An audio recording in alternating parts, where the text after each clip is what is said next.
నమస్తే. Welcome to our channel. నేను మిషాల్ని.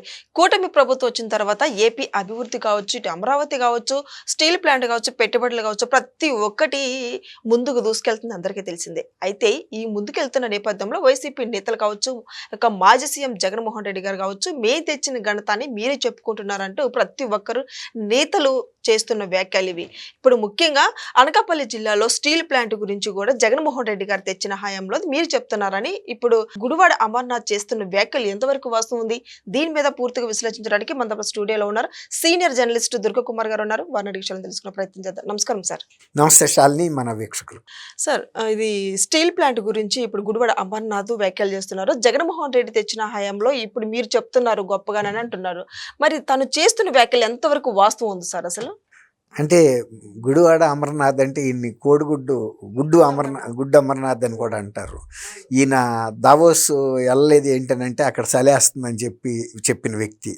అంటే ఈయనకి దేని మీద కూడా సరైన అవగాహన లేదు. తర్వాత ఇట్లాగే అంతర్జాతీయ పెట్టుబడుల ఆకర్షణ అని వైజాగ్లో ఒక సదస్సు ఏర్పాటు చేసి అక్కడి నుంచి ఎవరు ప్రతినిధులు రాకపోతే మీలాంటి ఇంజనీరింగ్ కాలేజీ పిల్లల్ని తీసుకెళ్ళి వాళ్ళకి ఫైళ్ళు ఇచ్చి వాళ్ళే మా ప్రతినిధులు, అంతర్జాతీయ ప్రతినిధులు అని చెప్పి కంపెనీల చొప్పున షో చేశాడు. అట్లాగే అప్పడాల కంపెనీ, తర్వాత వెల్లుల్లి, తర్వాత అల్లం పేస్టుల ఫ్యాక్టరీలు, ఇట్లాంటి వాళ్ళతో మేము ఎంఓయూలు చేసుకున్నామని చెప్పి శాసనసభలో ప్రకటన చేసి నవ్వుల పాలయ్యాడు. అంటే ఆయనకి ఒక జాతీయ స్థాయి పరిశ్రమలు అంటే ఏంటో కూడా ఆయనకు తెలీదు. ఈ కుటీర పరిశ్రమల పేర్లు కొన్ని చెప్పి అట్లాంటి ఉత్పత్తులకు మేము ఎవరో పలానాళ్ళతో ఎంఓయూలు చేసుకున్నామని చెప్పిన వ్యక్తి ఆయన 22లోనే మేము ఆర్ఎస్ఎల్ఆర్ మెటల్ అండ్ నిప్పాన్ కంపెనీతో చర్చలు జరిపాము. వాళ్ళు అప్పట్లో వచ్చి చూసి వెళ్ళారు నక్కపల్లి దగ్గర. వచ్చి వెళ్ళుండొచ్చు, చూసి వెళ్ళుండొచ్చు. కానీ మీ యొక్క స్పందన చూసిన తర్వాత, మీ యొక్క నైజం అర్థం చేసుకున్న తర్వాత వాళ్ళు కనుక పెట్టదలుచుకుంటే అప్పుడే పెట్టేవాళ్ళు. మీరు ఇతర కంపెనీల పట్ల ఎలా వ్యవహరిస్తున్నారో, కియా లాంటి పరిశ్రమలను కూడా, జాకీ లాంటి పరిశ్రమలను కూడా మీరు ఎంత వేధించారు, తర్వాత అమర్ రాజా లాంటి బ్యాటరీలని, తర్వాత మీరు కేవలం వ్యక్తిగతమైన లాభం కోసం చూసుకుంటున్నారు. కానీ పారిశ్రామిక ప్రగతికి కానీ, పరిశ్రమల ఏర్పాటులో ఒక ఫ్రెండ్లీ నేచర్ కానీ, ఒక సింగిల్ విండో విధానం కానీ మీరు ఇక్కడ ఏర్పాటు చేయలేదు. ఇక్కడ రాజకీయం అంతా కూడా డబ్బుల చుట్టూ తిరుగుతుంది అన్న భావన వాళ్ళు ఏర్పడబట్టే వాళ్ళు ఆ తర్వాత అక్కడ ప్రతిపాదనను విరమించుకున్నట్టే. తర్వాత ఈ కొత్త కూటమి ప్రభుత్వం వచ్చిన తర్వాత ఆర్సెల్ఆర్ మిట్టల్ అని కంపెనీయే కాదు, అనేక కొత్త కంపెనీలని, గూగుల్ లాంటి సంస్థలని, వీళ్ళందరినీ కూడా కన్విన్స్ చేసి తీసుకువచ్చే భాగంలో మళ్ళీ వచ్చారు తప్ప అంతకుముందు వాళ్ళు ఇక్కడ ప్రతికూల పరిస్థితి చూసే సర్దుకున్నారు. లేకపోతే 2022లో కనుక సరే అనుకుంటే కనీసం 23లో ఒక ప్రభుత్వం వాళ్ళని ఒక చర్చల దగ్గర టేబుల్ మీదకి పిలిచి శంకుస్థాపన దశకి తీసుకురావాలి కదా. ఇప్పుడు 26 వచ్చేసింది, 26 మార్చి కూడా అయిపోతుంది. 3 ఏళ్ల పాటు అంత కార్పొరేట్ సంస్థలు టైం వేస్ట్ చేసుకోవు. ఎక్కడన్నా అవకాశం ఉంటే వెంటనే వాళ్ళు అసలు ఆర్సెల్ఆర్ మిట్టల్ వాళ్ళు అప్పట్లోనే బ్రిటన్లో ప్రపంచంలో కల్లా పెద్ద స్టీల్ ఫ్యాక్టరీని కొన్నారు వాళ్ళు. అట్లా అనేక దేశాల్లో వాళ్ళు ఒక ఉక్కు పరిశ్రమ మీద పట్టు సాధించారు. అప్పుడు చంద్రబాబు నాయుడు గారు ఈ ప్రతిపాదన పెట్టిన తర్వాత వాళ్ళు మేము ఇక్కడ ల్యాండ్ మీకు అన్నీ అనుకూలంగా ఉంటుందని చూసుకున్న తర్వాత శంకుస్థాపన ఇంత తొందరగా అవుతుందని అసలు ఎవరు ఊహించలా. ఇవాళకి కూడా సాక్షి పేపర్లో ఇదంతా ఒట్టిదే, ఇంత పెట్టుబడి రాదు, ఇంతమంది ఉపాధి రాదు, 17.5 మిలియన్ టన్నుల ఉక్కు ఉత్పత్తి కాదు అని వాళ్ళ దాంట్లో వార్తలు రాస్తున్నారు. నిన్నేమో ఒక వ్యాపార ప్రకటన వాళ్ళ ఫ్రంట్ పేజీలో ప్రభుత్వం డబ్బులు ఇస్తే మాత్రం యాజ్ ఇట్ ఈజ్గా వేసేసారు. అంటే డబ్బులు ఇస్తే ఒక మాట, డబ్బులు ఇవ్వకపోతే ఒక మాట.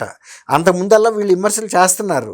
కానీ ప్రభుత్వం ఏంటంటే సరే ఒక అన్ని పేపర్లకి ఇచ్చాం కాబట్టి వీళ్ళకి మాత్రం వివక్ష ఎందుకు చూపించలేదని గతంలో జగన్మోహన్ రెడ్డి గారు ప్రభుత్వం ఉన్నప్పుడు వాళ్ళ సాక్షికి తప్ప, వాళ్ళకు అనుకూలమైన పత్రికలకు తప్ప అంటే వాళ్ళని వ్యతిరేకించే పత్రికలకి ఇవ్వలేదు వాళ్ళు ఇప్పుడు అడ్వర్టైజ్మెంట్స్.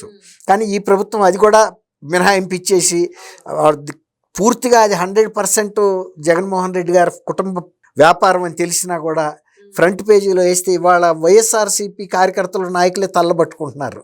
డబ్బుల కోసం మనమేమో కూటమి ప్రభుత్వం మీద వ్యతిరేకంగా అవాస్తవాలు కూడా మాట్లాడుతుంటే వాళ్ళకు అనుకూలంగా వ్యాపార ప్రకటన వేసి డబ్బులు తీసేసుకున్నారు అని వాళ్ళలో వాళ్ళే కుమ్ములాడుకునే పరిస్థితి వచ్చింది.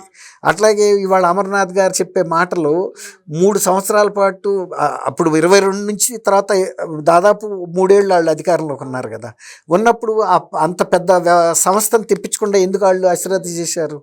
కాబట్టి అక్కడ అర్థమవుతుంది సంస్థను వీళ్ళు ఒప్పించలేకపోయారు, సంస్థకి తగ్గ వాతావరణం వీళ్ళు భరోసా ఇవ్వలేకపోతే వాళ్ళు అంత పెట్టుబడులు 1,36,000 కోట్ల రూపాయల పెట్టుబడి ఎవరన్నా ఒక నమ్మకం లేని వ్యక్తి మీద నమ్మకం లేని ప్రదేశంలో పెట్టగలుగుతారు?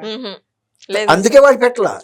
కాబట్టి ఇవాళ 2 దశల్లో వాళ్ళు ఇక్కడ ఉత్పత్తి ప్రారంభిస్తాం. ముందు 7 మిలియన్ టన్నులో 7.5 మిలియన్ రాక తర్వాత ఇంకొక 10 మిలియన్ టన్నులు రెండో దశలో చేస్తాం, మాకు 5,500,000 ఎకరాలు కావాలంటే వీళ్ళు ఇవ్వటానికి సిద్ధపడ్డారు.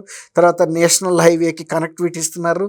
ఇప్పుడు ఆర్సెల్ఆర్ మిట్టల్ వాళ్ళ సొంత పోర్ట్ కూడా కట్టుకోవడానికి సిద్ధపడిపోయారు. ఎందుకంటే అది ఎక్స్క్లూజివ్గా వాళ్ళ ఉత్పత్తులు, వాళ్ళ ఖనిజ దిగుమతికి, వాళ్ళు తయారు చేసిన స్టీల్ని ఇతర దేశాలకి ఇతర ప్రాంతాలకి ఎగుమతికి.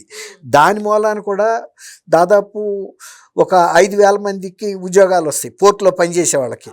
దాదాపు అక్కడ ఒక దాదాపు 25,000 30,000 కోట్ల రూపాయల పోర్టు నిర్మాణం ఖర్చు పెడతారు. ఇవన్నీ కూడా పోర్ట్ యాక్టివిటీ మొదలైందంటే ఆ ప్రాంతంలో ఇంకా అభివృద్ధి జరుగుతుంది. అంటే ఒక రకంగా చెప్పాలంటే ఉత్తరాంధ్రలో అక్కడ భోగాపురంలో అంతర్జాతీయ విమానాశ్రయం రావటం, మళ్ళీ ఇక్కడ వైజాగ్ నక్కపల్లి దగ్గర రాజయ్యపేటలో ఇంత పెద్ద ఫ్యాక్టరీ రావటం, 1,35,000 కోట్లు 1,00,000 మందికి ఉద్యోగం రావటం, ఇది చిన్న మాట కాదు కదా.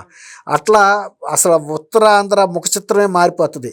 జగన్మోహన్ రెడ్డి గారు ఉత్తరాంధ్రాన్ని నేను పాలనా రాజధాని చేస్తానని ఒక్క ఆఫీసు పెట్టలేదు, ఒక ఇటుక కూడా నిర్మాణం చేయలేదు, ఏమాత్రం ఆర్థిక ప్రగతికి ఆయన అక్కడ చేసిందే లేదు. కాబట్టి ఇప్పుడు మళ్ళీ కూటమి ప్రభుత్వం వచ్చిన తర్వాత గతంలో వైజాగ్లో ఉద్భుత్ తుఫాన్ అప్పుడు ఎంత దెబ్బతిన్నప్పుడు ప్రభుత్వం అంతా దృష్టి అక్కడ పెట్టి వైజాగ్ రూపాన్నే మార్చేసింది. అంటే భవిష్యత్తులో కూడా ఇక ఎటువంటి తుఫాన్లు వచ్చినా కూడా పెద్ద నష్టం జరగకుండా ఎలక్ట్రిక్ వ్యవస్థను అంతా కూడా భూగర్భంలో పెట్టేశారు. అట్లా చాలా మార్పులు చేశారు. కాబట్టి ఇవాళ ఇతరు మాట్లాడే మాటలు ఎవరు నమ్మరు.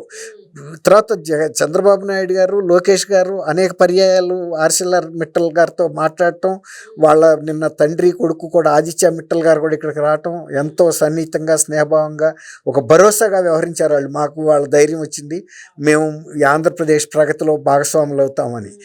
పోర్ట్ కూడా ఎక్స్క్లూజివ్గా వాళ్ళ పోర్ట్ను వాళ్ళు డెవలప్ చేసుకోవడానికి కూడా ముందుకు వచ్చారంటే మనం అభినందిస్తారు. ఎందుకంటే ఇప్పటికే వైజాగ్ పోర్ట్లో ఎక్కువ ఒత్తిడి ఉంది, అనేక రకాల ఉత్పత్తులు, అంటే అక్కడ మరొక పెద్ద పోర్ట్ లేకపోవటం వలన ఇప్పుడు ఎక్స్క్లూజివ్గా అంటే దీన్ని ఏమంటారంటే క్యాప్టివ్ అంటారు, క్యాప్టివ్ పోర్ట్. అట్లా క్యాప్టివ్గా అంటే సొంతం, అట్లా క్యాప్టివ్ మైన్స్ కూడా వీళ్ళకి కనుక దొరికితే ఇంకా ఈ ఉత్పత్తి సామర్థ్యం కూడా పెరిగే అవకాశం కూడా ఉంది. తర్వాత ఇంకోటి ఏంటంటే ప్రపంచవ్యాప్తంగా వీళ్ళకి బొగ్గు గన్నులు, ఐరన్ ఓర్స్ గన్నులు ఉన్నాయి కాబట్టి అక్కడి నుంచి కూడా అవసరమైతే ముడి పదార్థాలని తెచ్చుకునే సామర్థ్యం వీళ్ళకు ఉంది. కాబట్టి ఇక్కడ ఉపాధి తగ్గదు, ఎందుకంటే ఉత్పత్తి తగ్గదు, దానికి అనుబంధంగా ఉన్న ఉపాధి కూడా తగ్గదు, ఇంకా పెరుగుతుంది ప్రత్యక్షంగా కానీ పరోక్షంగా. తర్వాత ఒక రకంగా ఆంధ్రప్రదేశ్ కూడా ప్రపంచ పటంలో వైజాగ్ స్టీల్ ఉత్పత్తిలో వైజాగే కాదు ఆంధ్రప్రదేశ్కి కూడా ఒక స్థానం దొరుకుతుంది అన్నమాట, గుర్తింపు. కాబట్టి గుడివాడ అమర్నాథ్ గారు ఇటువంటి గతంలో కూడా ఇలాంటి జోకులు అనేకం చెప్పాడు ఆయన, కానీ ప్రజలెవరూ నమ్మరు.